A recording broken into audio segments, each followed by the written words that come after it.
The first time I walked backward into Sylvie Marchand, I had my tablet raised at eye level, 46 pages of client requirements on the screen, and exactly zero awareness of the corridor behind me. She was coming around the corner from the kitchen carrying a stack of user research printouts, roughly the height of a small child, and we met somewhere in the middle with the kind of physics that would have impressed no one. Papers went everywhere.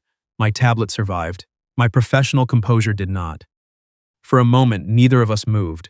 The printouts had fanned out across the floor in an elegant disaster. Sylvie stood in the middle of it, arms still curved, like she was holding something that no longer existed.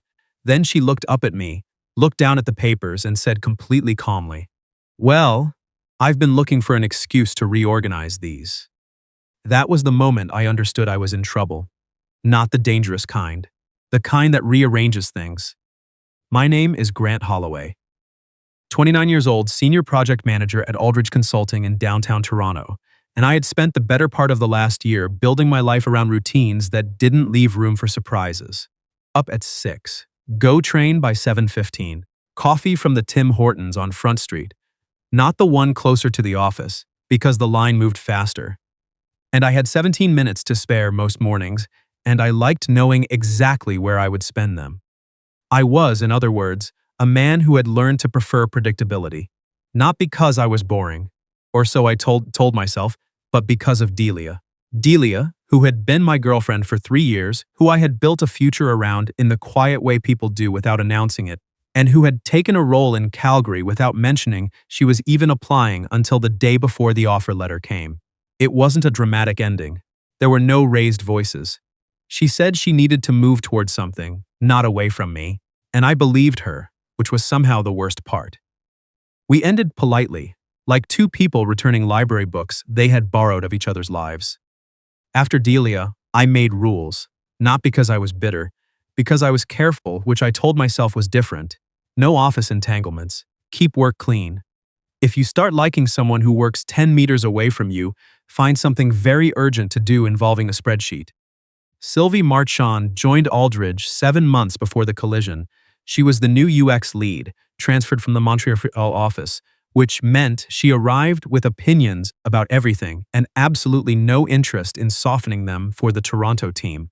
She was 27, bilingual, could make a room full of developers change direction by asking one very quiet question, and she kept a small jar of maple candies on her desk that she shared with no one unless she liked you.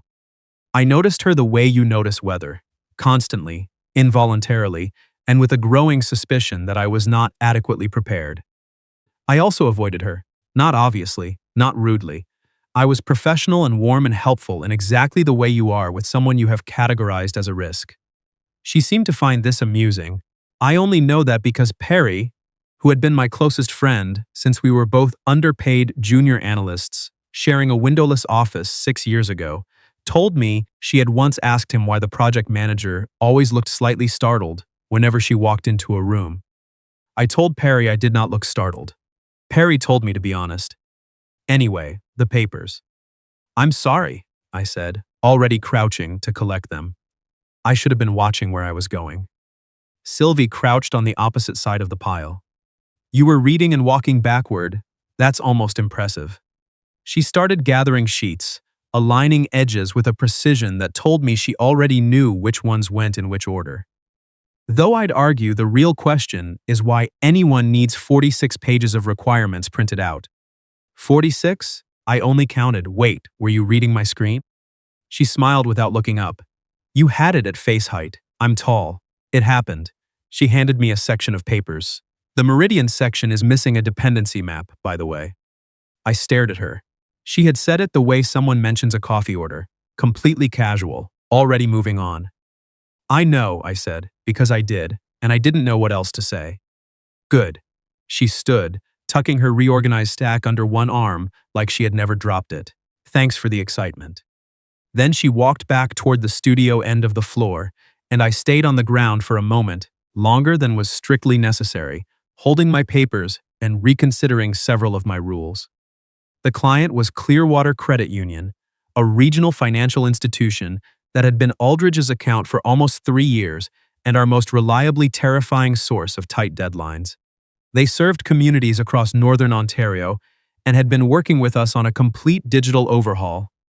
Mobile banking, accessibility compliance, the works. The launch was scheduled for the end of the quarter. Then their regulatory review got moved up by 6 weeks. Our director, Douglas Hart, the kind of man who had seen 3 agency crises and treated each one like a weather delay, called a meeting on a Thursday afternoon and explained that we had 48 hours to produce a revised UX architecture that met the new OSFI accessibility requirements without destroying the timeline we had already sold to the client. He looked at Sylvie. He looked at me. "The two of you have the closest handle on the current build," he said. "I need you in the war room until this is done." Sylvie looked at me sideways. I looked at my calendar. I had a dinner reservation for one, which was not as sad as it sounded, and a chapter of a novel I was halfway through. "We can do it," Sylvie said. I cleared my throat. "We can do it." She gave me a look that was almost a smile. Small, private. I filed it away somewhere I should not have. By 5 o'clock, the rest of the floor had gone home. Perry passed the war room at 5:15, looked through the glass, and mouthed something at me that I chose not to interpret. Sylvie caught him at it. "Friend of yours?" she asked. "Colleague." He looked very invested in whatever you're not saying. "He's a project manager. We're all invested in things we shouldn't be." She laughed at that, a real laugh, quick and bright, and something in me noticed. We worked like we had done it before. She moved through user flows the way she moved through rooms. Direct, efficient, no wasted motion. I tracked constraints, flagged conflicts, pushed back when an elegant solution wasn't buildable in the time frame. She liked that. I could tell because she stopped softening her questions. "That interaction pattern doesn't work on the current component library," I said at one point.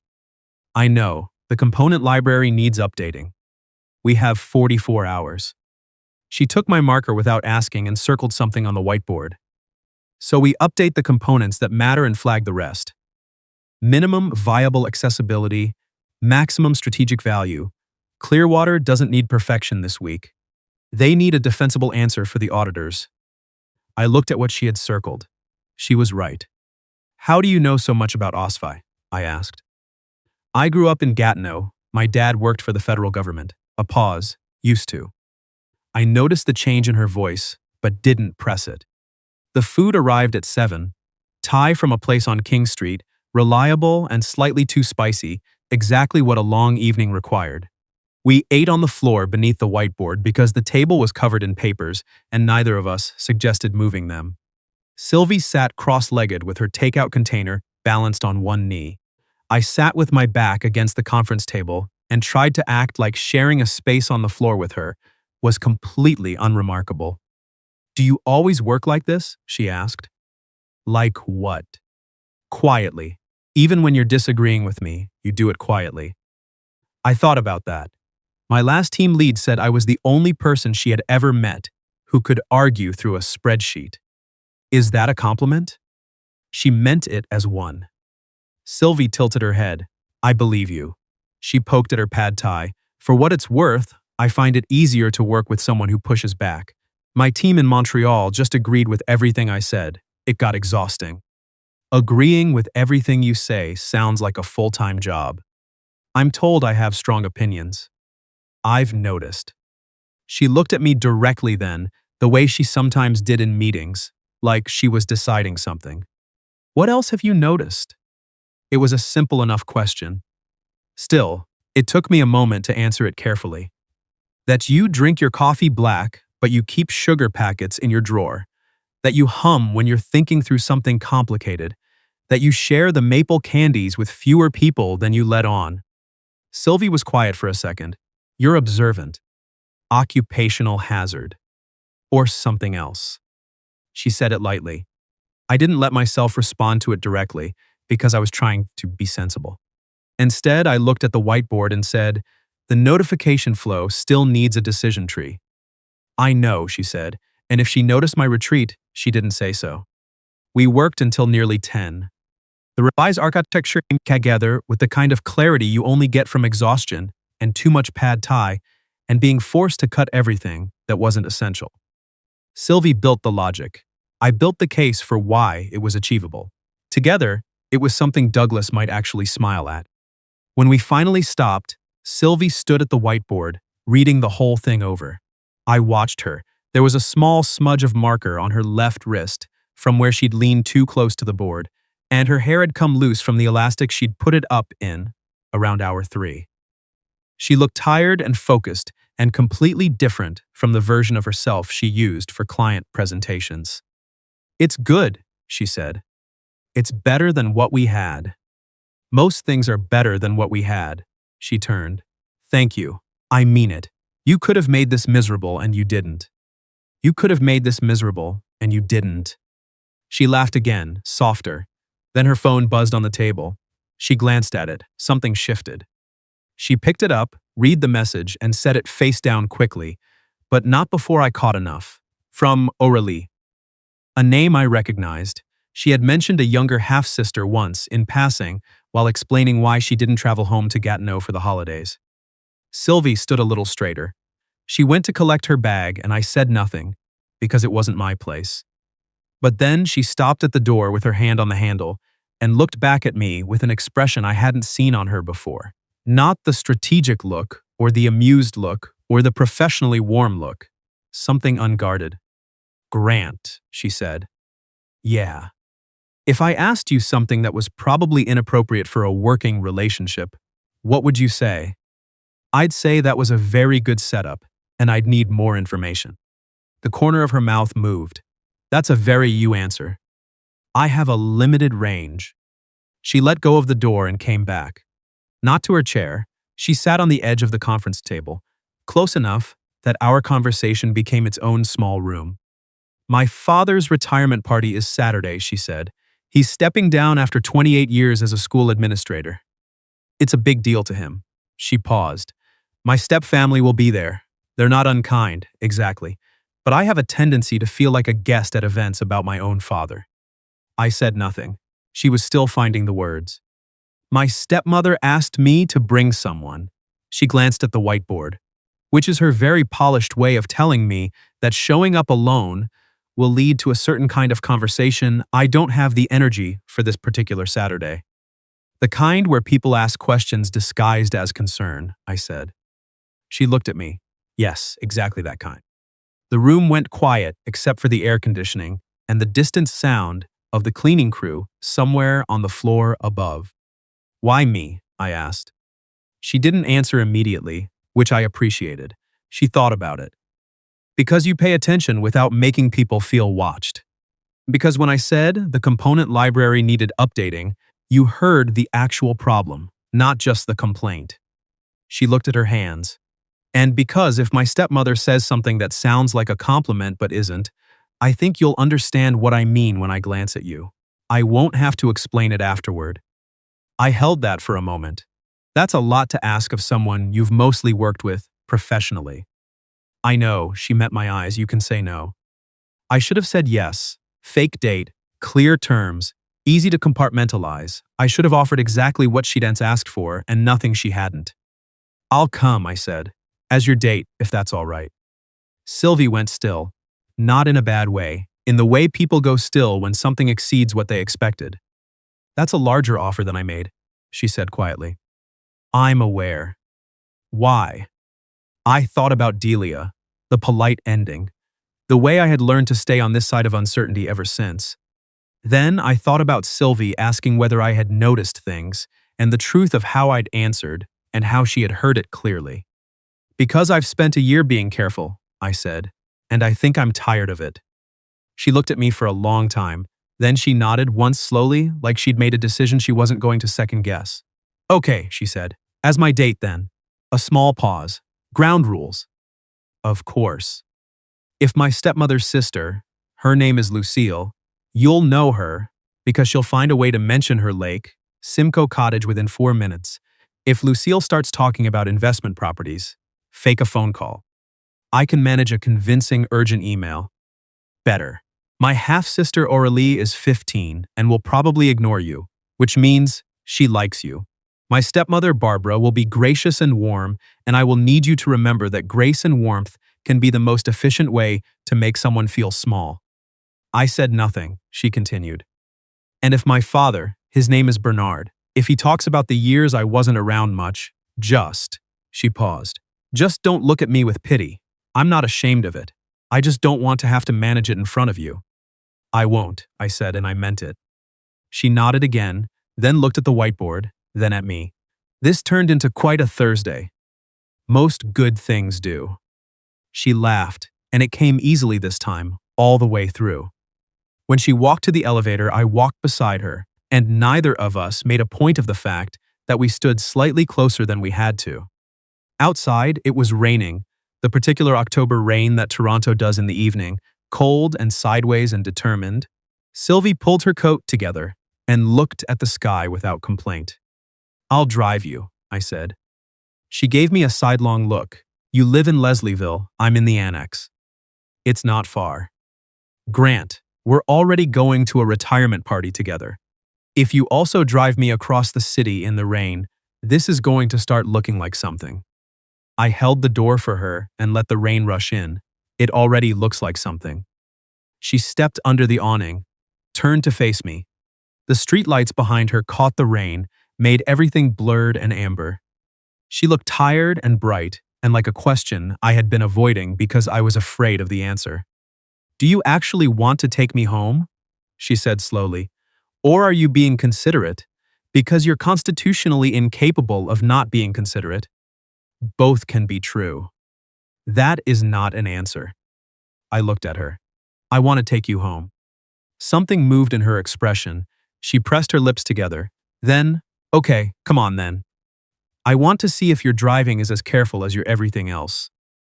The retirement party was held at a private room in a restaurant in the Glebe, one of her father's favorite Ottawa neighborhoods. Sylvie told me in the car, from before he and her mother had divorced. She said it without bitterness, like a fact she had long since finished processing. I noted the precision of that. Bernard Marchand shook my hand with genuine warmth and said, Sylvie tells me you're good at your work. I said I learned from good people. He smiled like that was exactly the right answer. Barbara was exactly as Sylvie had described, gracious and warm and efficient with it. She welcomed me with both hands over mine and asked how Sylvie and I had met, and I said, she walked around a corner carrying more paper than anyone should carry alone, and I happened to be in the way.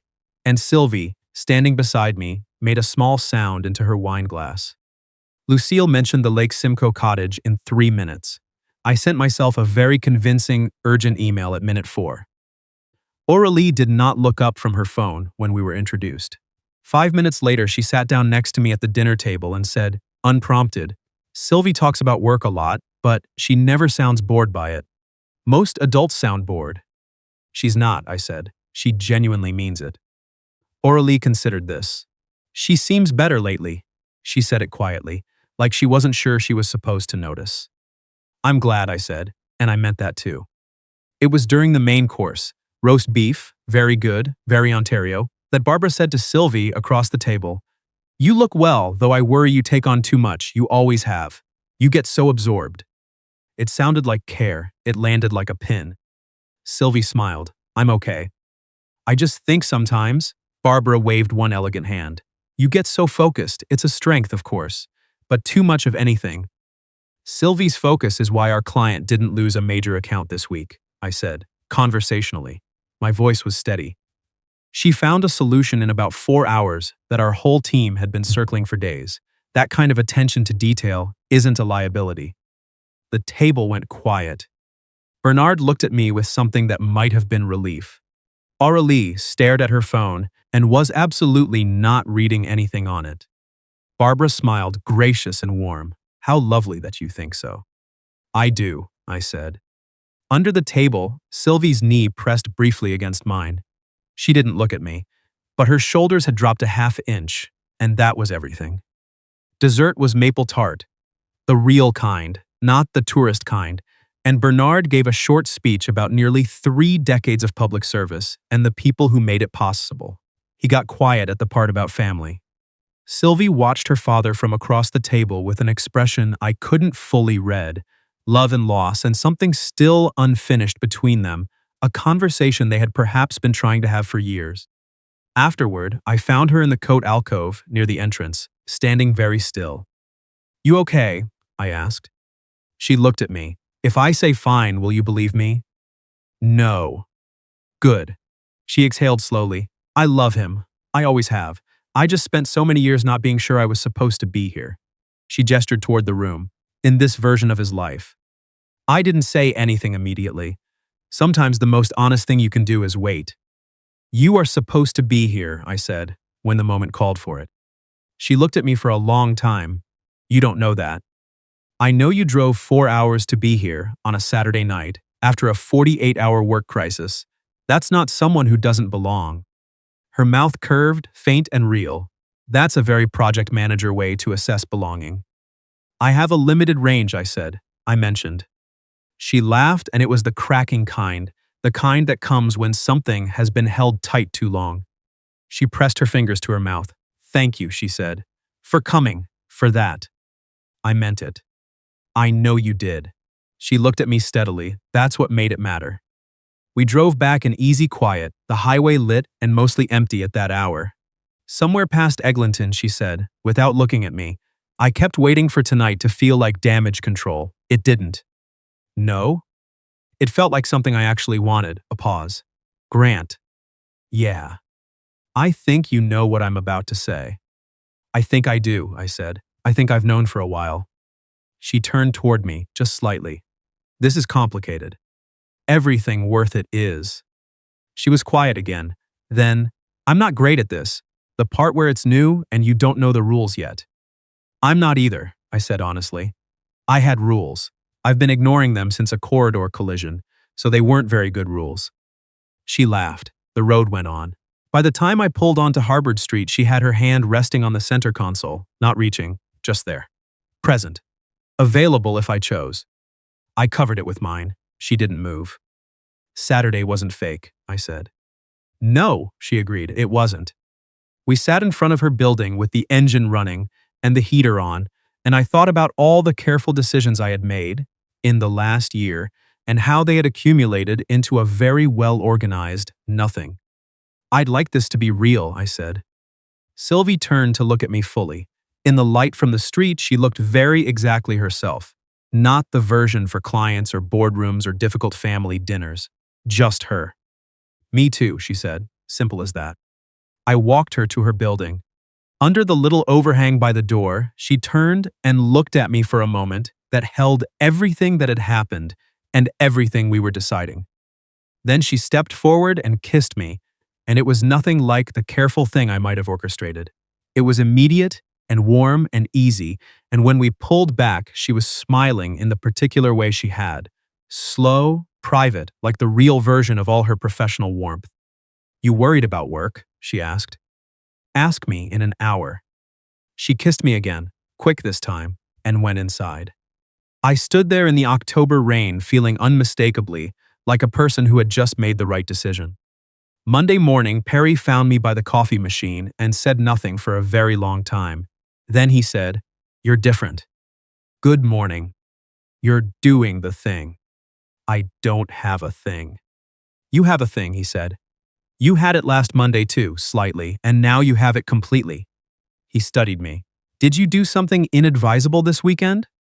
"I went to a retirement party near Ottawa." "With?" I picked up my coffee. "Colleague." "Grant." "Sylvie," I said. "Yes." Perry put his own coffee down to have both hands free for whatever expression he was making. "I have been waiting 14 months for you to rejoin the land of the living." "Dramatic." "Accurate," he said, and I'm delighted. 2 weeks later, there was a conversation. Not the difficult kind, the honest kind, which is sometimes harder. Douglas called me into his office on a Tuesday and told me that one of our Vancouver partners had put my name forward for a 6-month lead on a major expansion project.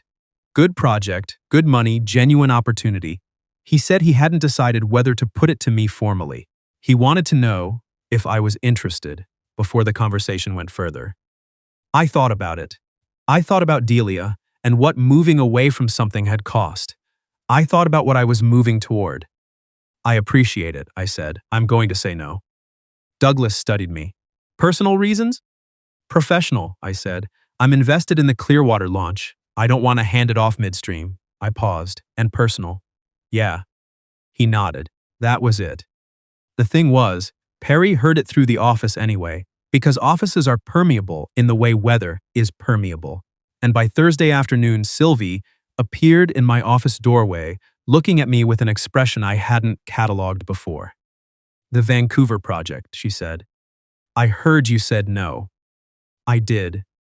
She came in and closed the door, which was unusual enough that I set down my pen. You didn't have to do that. I know. Grant, you can't make a decision like that based on. I made it based on the project, I said. The Clearwater launch needs continuity, and on the fact that I'm not interested in a 6-month disappearing act from my actual life. I looked at her, which now includes you. I'm not going to pretend it doesn't.